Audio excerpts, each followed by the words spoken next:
So hi guys, good morning. Mai is here and welcome back to my channel. For today's video, i-share ko sa inyo kung ano yung ganap sa New Year ko. So today is December 31, 2023. And yeah, it's still morning here. And nagre-ready na kami. Mayroon na kaming pa-decoration dyan ng 2024. And later, magpipicture-picture tayo dyan. And i-share ko din sa inyo kung ano yung mga post natin. And mag-share ako kung ano yung mga luto-luto or kung maka-share ako mamaya kasi magsisimba pa kami. And then later, pagbalik namin, tsaka pa kami magluluto. Pero kahapon, nagluto na kami ng mga dessert namin. Mga dessert namin. Nagluto kami ng maha blanca, ng leche flan. Ano pa ba yun? Yung cake, nagluto din kami, tapos fruit salad. So, yun, may mga kunti na kaming handa. Yung iluluto lang namin today is yung iuulam namin mamaya na babangunan. Na anuhan namin by Noche Buena. So, yun. So, yan yung pa-Christmas tree natin dyan.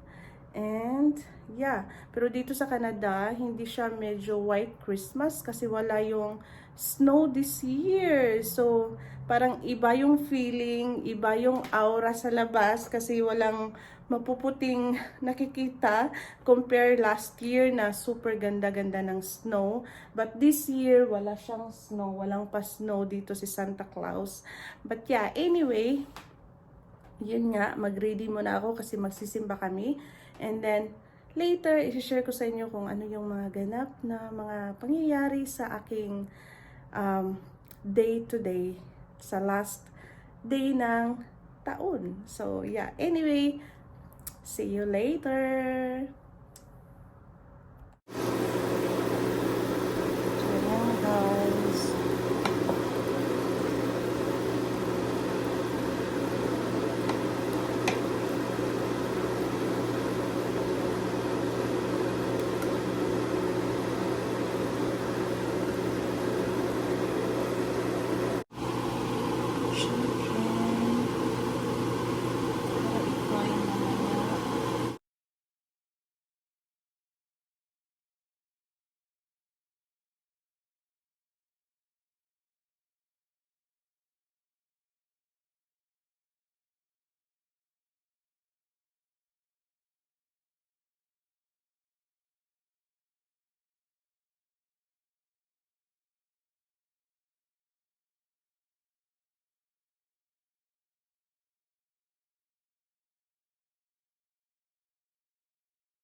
We have a prize for that. Okay, ready? Head, knees, knees, head, neck. Wait. David and Knock, wait.